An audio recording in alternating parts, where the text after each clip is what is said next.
singing low while I pop a bottle off of ya. Chain swinging, clang clang, and it costs a lot. Bitch, I'm always at the guala, yeah, and you are not badass beat. Keep on going till you hit the spot. Whoa, I'm a big bag hunter with the bow. She got a big bed, never drop it low. Mama called me and she happy with the grow. Never ever fall for a body that's a no. Just pop the Kenny about a million options. So the stock and I stop doing agreement. I rock arenas, bringing the peace. I'm bumping that park in the car, pretending I got all the eyes on me.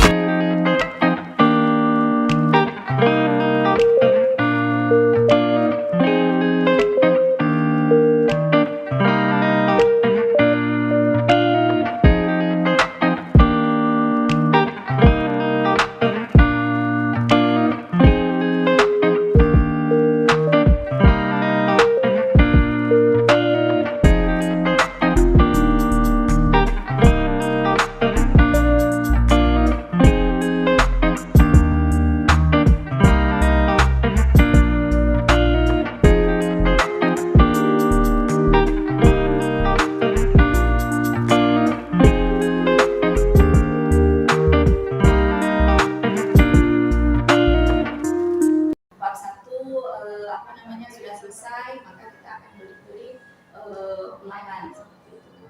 Dan pelaksanaan asesmen sumatif dalam materi. Kalau yang sumatif itu berarti kan bisa dari lingkup materi. Kalau kita kan bilangnya sekarang lingkup materi bukan bab kan. Jadi misalnya lingkup materi 1 kita ujian sama seperti bab 1 tadi. Tapi kalau misalnya kita bisa mengambil formatifnya untuk setiap pertemuan bisa juga. Nah, jadi kalau misalnya formatif berarti kan satu sub lingkup materi. Jadi kan satu sub lingkup materi kan ada beberapa tujuan pembelajaran tadi. Nah, di situ yang kita ujiankan. Jadi itu namanya formatif. Tapi kalau misalnya yang sumatif itu yang satu lingkup materi. Misalnya seperti satu bab gitu. Jadi satu bab itu ujian sekali. Kalau yang terakhir sumatif akhir, kalau sumatif akhir itu seperti ini, ujian semester. Untuk dari yang sudah diterapkan di antara kurikulum K13 sama kurikulum MK, menurut Ibu lebih mudah yang mana? Atau kurikulum 13 ya. Kalau yang lebih mudah yang mana? Kalau menurut saya, kalau K13 kan sudah kita jalani seperti apa. Kalau misalnya kurikulum merdeka kan ini kan baru, apalagi di SMP 2 kan baru satu semester ini. Jadi kan mudahnya yang mana kita kan belum bisa melihat, karena kami yang di kurikulum mereka baru jalan gitulah istilahnya. Baru istilahnya baru merangkak gitu. Sementara yang K13 kan udah tahu seperti apa gitu. Tapi yang jelas di kurikulum merdeka ini semua guru diharapkan bisa mengikuti perkembangan bagaimana kurikulum merdeka itu dan bisa mengubah paradigma berpikir itu di kurikulum merdeka itu seperti apa. Mungkin kalau misalnya saya sudah pernah saya terapkan itu kalau di K13 kan pembelajarannya kan berpusat pada murid juga sebenarnya kalau di K13. Kalau di kurikulum merdeka yang berpihaknya pada murid juga sama, cuma di situ kan ada pembelajaran Pancasilanya yang 6 dimensi itu. Kemudian ada pembelajaran berdiferensiasi. Mungkin pernah saya terapkan di kelas. Jadi anak-anak itu saya kan pelajaran IPA. Jadi anak-anak itu saya berikan diferensiasinya di prosesnya. Jadi kan kalau misalnya diferensiasi itu kan ada 3, kita bisa memilih maksimal minimal 2 dari 3 itu. Jadi kebetulan kemarin itu saya memilih yang prosesnya. Jadi di proses itu kita kan kerja kelompok, siswanya kerja kelompok. Jadi pembagian kelompok siswa itu tidak berdasarkan gaya belajar. Artinya kelompok itu mereka heterogen. Jadi semua di situ ada yang bio, ada yang visual, ada yang kinestetik. Tapi cara mereka belajar itu saya bagi peran. Jadi istilahnya kalau mereka yang sukanya menulis, maka saya perankan sebagai notulen dalam kelompok. Jadi dia yang akan menulis hasil diskusi. Kemudian kalau yang dia yang visual itu dia akan nanti ke depan dia akan mempresentasikan hasil diskusi kelompok.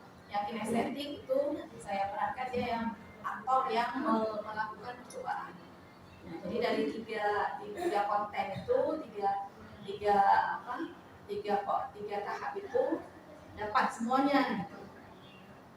Kalau di K13 kan kita belum menjalankan seperti itu. Baik Bu, untuk pertanyaan terakhir, sebenarnya ini yang seperti Ibu bilang tadi kalau di sebelum mereka belum terlihat supaya hasil belajarnya ya. Sudah dilihatnya bagaimana perbedaan hasil capaian mentality ketika menggunakan kurikulum sebelumnya dengan kurikulum mereka. Ya, karena kan udah dari hasil capaian itu ya.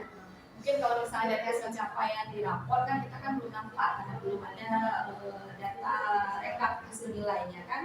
Tapi kalau misalnya kita lihat perhariannya, mungkin ada perbedaan.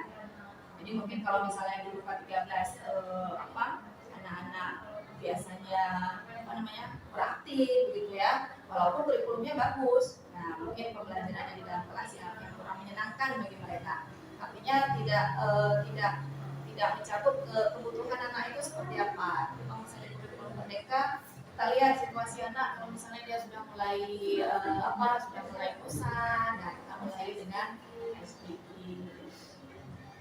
Mungkin di hari keharian sehari-harinya ada perubahan, ada perbedaan.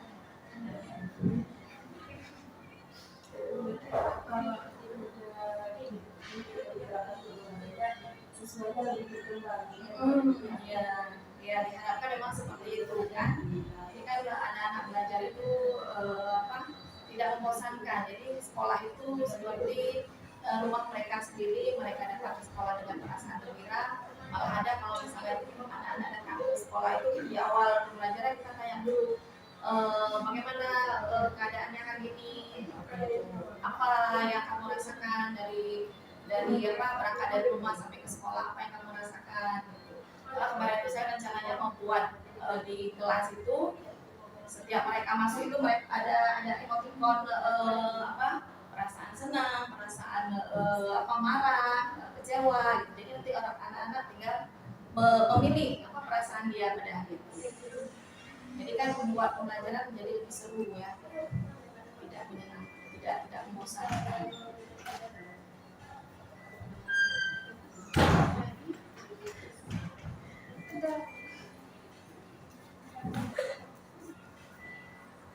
Sudah selesai.